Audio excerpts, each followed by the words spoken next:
Merci beaucoup Patrick. Bonjour à tous. Nous vous souhaitons la bienvenue au sein de Congo Challenge. Aujourd'hui, comme l'a dit le modérateur, nous allons présenter le 4e numéro du bulletin économique quadrimestriel. Et comme je le fais à chaque présentation, il est toujours utile de rappeler les publications que Congo Challenge réalise. Ça nous permet d'avoir un aperçu sur tout ce que nous faisons. Donc Congo Challenge est un cabinet conseil qui conseille les directions générales. Et dans le cadre de ces interventions, Congo Challenge a 3 publications régulières qui sont faites pour aider les économistes ainsi que tout décideur sur le plan économique mais aussi politique. Il s'agit du mensuel qui paraît chaque mois et qui offre un aperçu factuel des indicateurs économiques et présente les faits saillants ayant caractérisé la situation politique du pays pendant un mois. Nous avons le quadrimestriel, ce qui nous permet de nous réunir ce jour, qui paraît chaque quadrimestre et qui offre un aperçu général et précis sur l'évolution économique et politique au niveau national, régional et international, au niveau mondial. Il permet au lecteur d'ajuster ses prévisions en fonction des évolutions observées ou de faire des anticipations tenant compte du paquet d'informations disponibles. Et enfin, nous avons le semestriel qui est la revue Congo Challenge. C'est un périodique scientifique complètement désintéressé, publié chaque semestre avec pour objectif principal de promouvoir des études scientifiques visant à contribuer à l'avancement des connaissances en sciences économiques et à offrir aux opérateurs économiques ainsi qu'aux décideurs politiques un ensemble de recettes susceptibles d'éclairer leur prise de décision ou de justifier, suivant une base scientifique avérée, leur prise de décision. Voilà un peu nos publications qui sont permanentes au sein de Congo Challenge et c'est dans le cadre du quadrimestriel que nous rencontrons aujourd'hui. Sur ce, je vous souhaite la bienvenue et je vais donc vous remettre la parole pour pouvoir annoncer le professeur.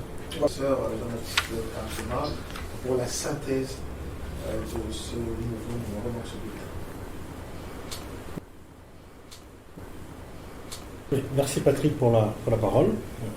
De prime abord, il faut préciser que ce nouveau bulletin a pour préoccupation principale de montrer comment est-ce que l'économie a évolué au niveau mondial et bien sûr au niveau de la RDC au cours des 4 derniers mois de l'année, donc au second quadrimestre.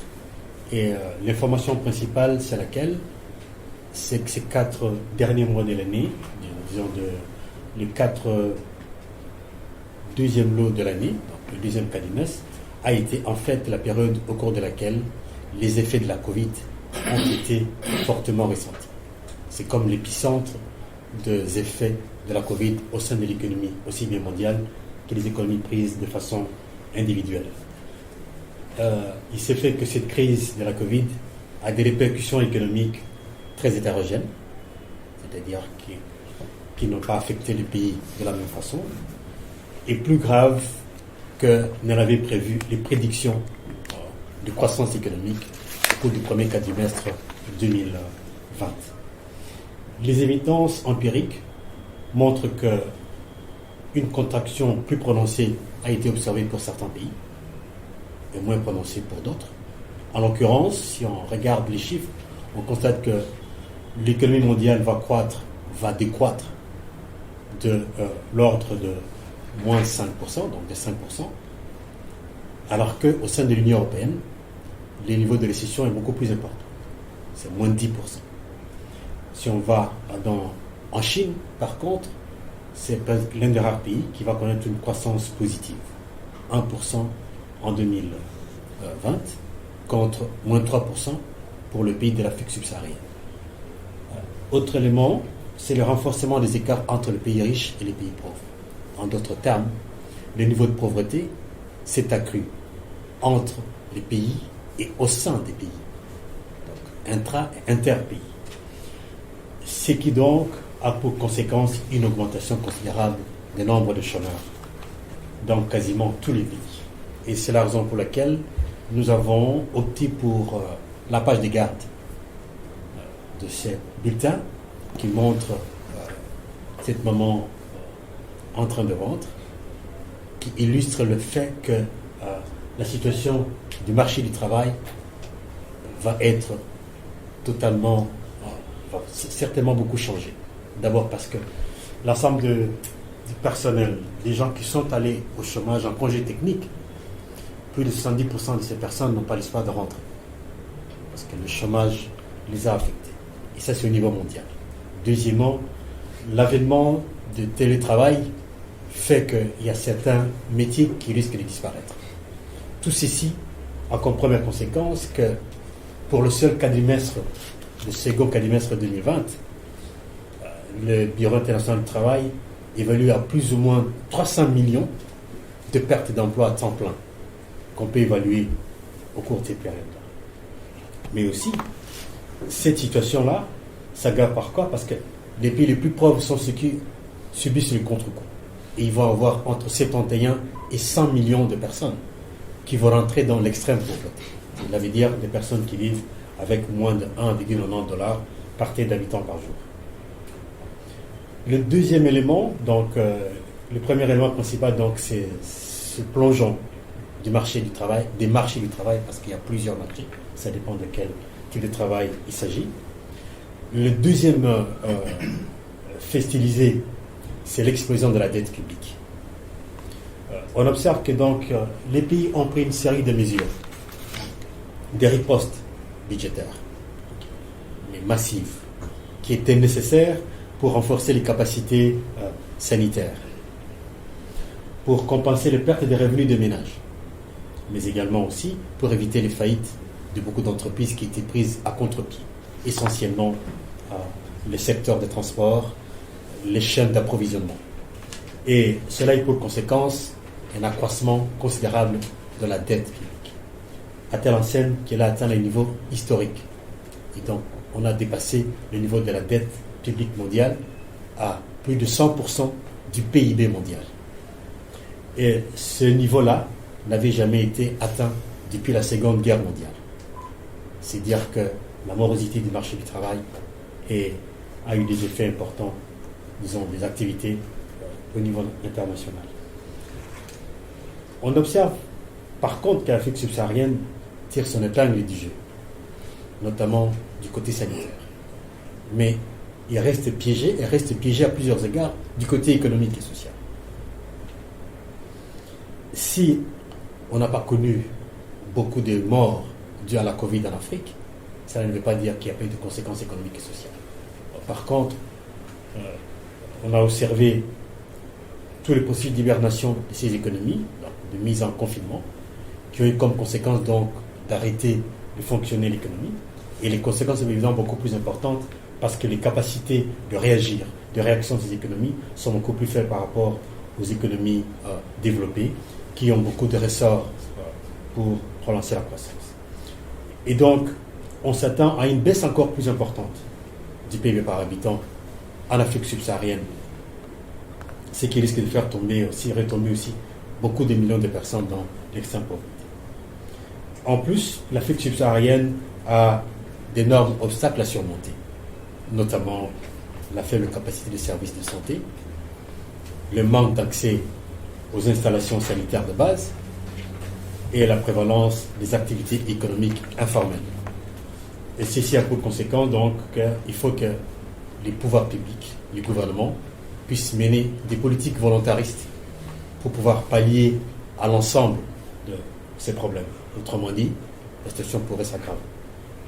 En ce qui concerne la RDC, évidemment, elle a, comme tous les autres pays du monde, continué à subir le contre-coup de la pandémie de la Covid, et sa situation socio-économique s'est sensiblement détériorée. Pour preuve, les niveaux d'inflation s'est situé à plus de 14,8% en glissement annuel à la mi-août, alors que, voilà, la même période, on s'est retrouvé en 2019 autour de 4%. La dépréciation du franc congolais s'en est suivie à près de 12% de sa valeur sur le marché parallèle entre avril et août 2020. Et en termes de finances publiques, au cours du second quadrimestre, il y a une évidence, c'est que le cadre macroéconomique sur lequel étaient bâties les prévisions des recettes et des dépenses publiques a été totalement bouleversé par la pandémie. Et les déficits des finances publiques se sont continuellement accumulés, à telle enseigne que les taux d'exécution du budget de l'État tournent autour maximum de 30%.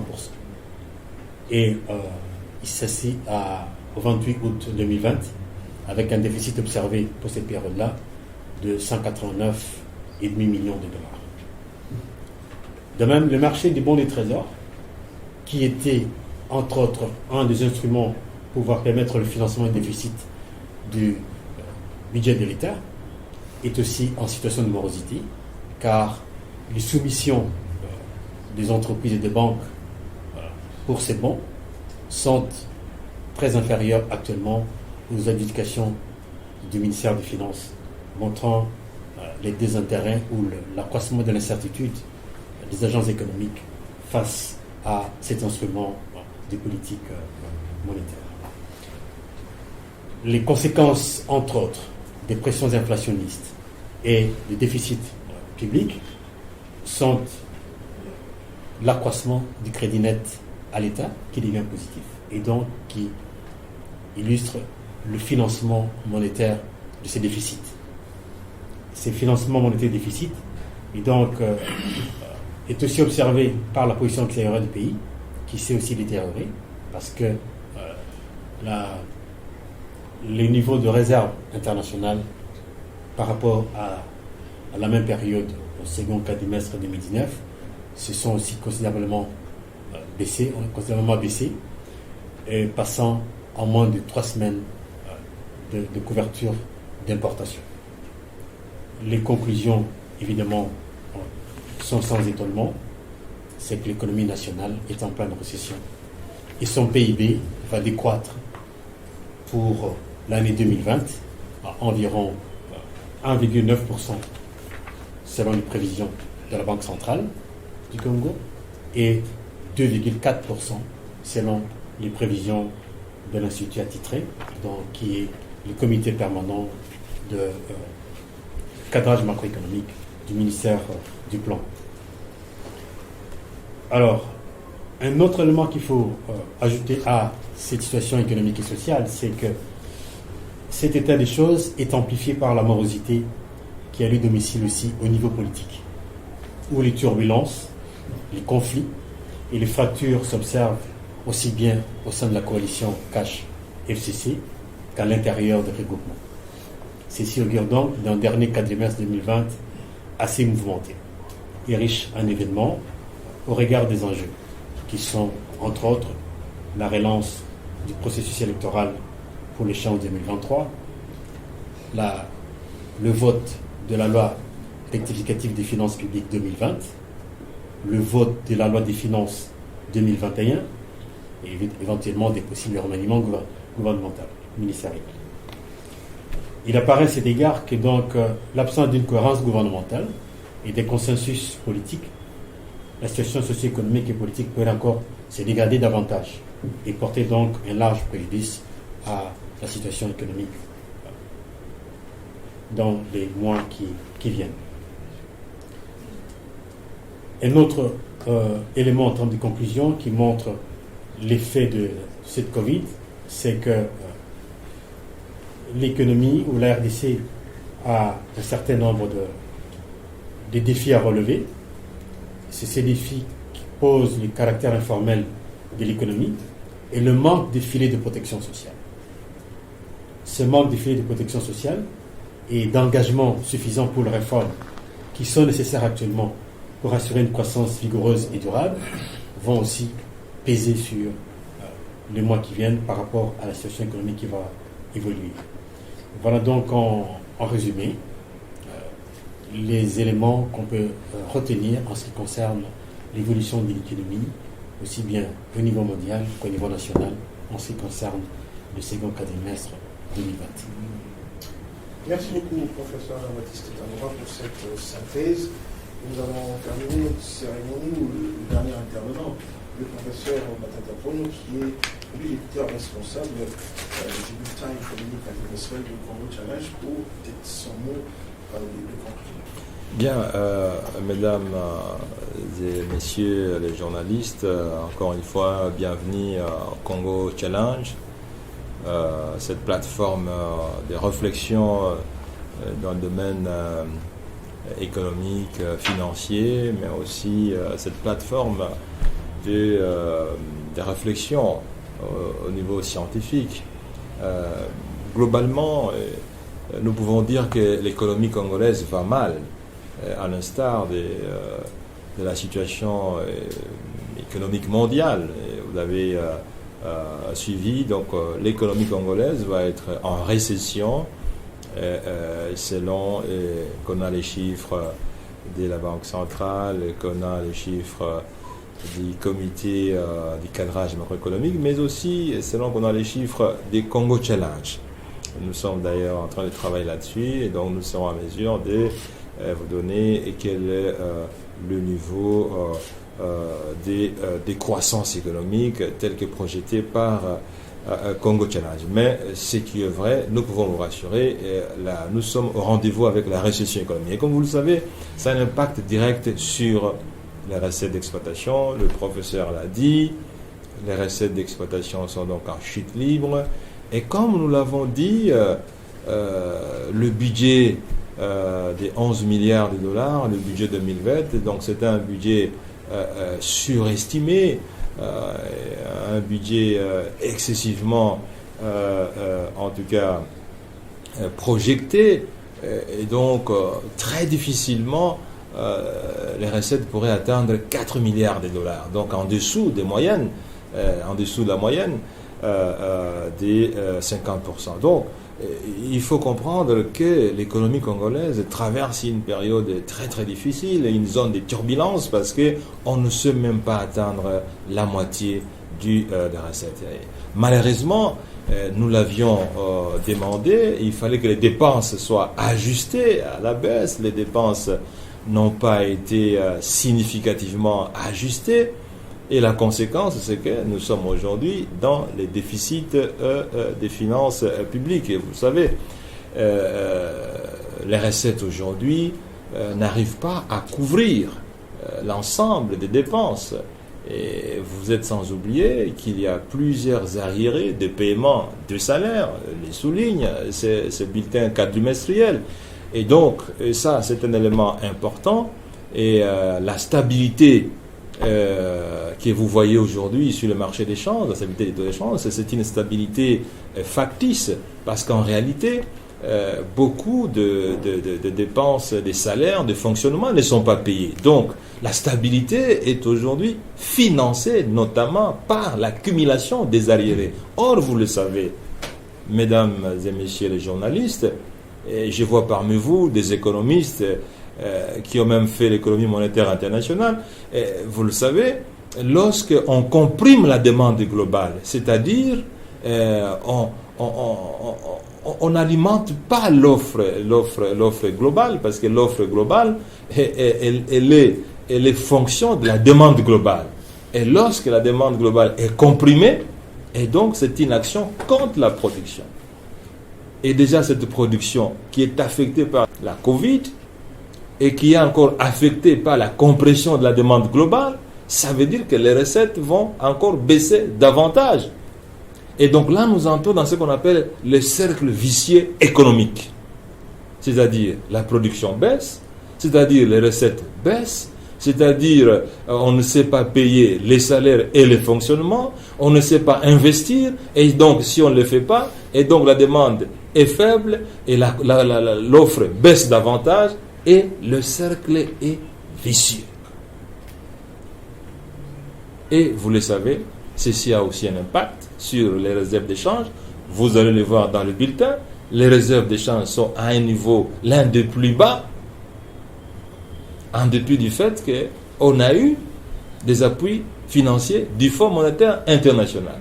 Si vous prenez nos réserves d'échange, vous enlevez près de 750 millions de dollars qui ont été appuyés par le Fonds monétaire international, vous allez voir que les réserves d'échange sont à un niveau excessivement inimaginable. il faut, pour tout dire, pour résumer, c'est que l'économie congolaise, selon le bulletin quadrimestriel, traverse une période de tempête orageuse, avec toutes les conséquences qu'on peut imaginer. Voilà, mesdames et messieurs, je voulais juste faire un survol et tout à fait résumé de l'ensemble des points qui ont été abordés dans ce bulletin. Nous avons comblé un vide qui existait, c'est-à-dire offrir à vous, les spécialistes de la presse, les tendances économiques de notre pays. C'est vrai, il y a des tendances qui sont faites par des institutions publiques, comme la Banque centrale, mais vous avez aussi besoin d'avoir des points de vue indépendants. Et nous vous disons que la situation économique, elle est morose.